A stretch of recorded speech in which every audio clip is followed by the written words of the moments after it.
भारत का आईन। हम भारत के अवाम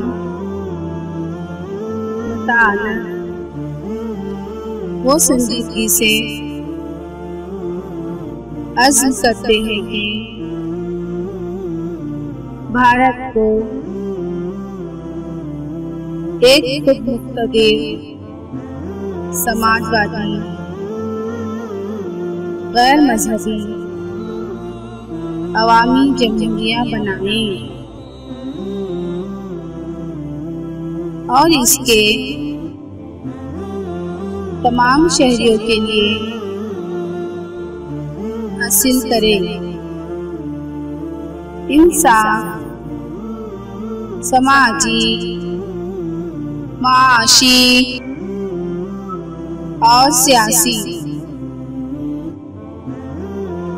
आज़ादी, ख्याल, इजहार, अक़ीदा,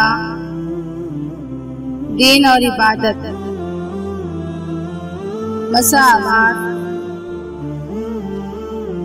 बाएतबार हैसियत और मौक़ा और इन सब में उख़्वत को तरक्की दे, जिससे फर्द की अज़मत और कौम के इत्तेहाद और सालमियत का तयक़्क़ुन हो।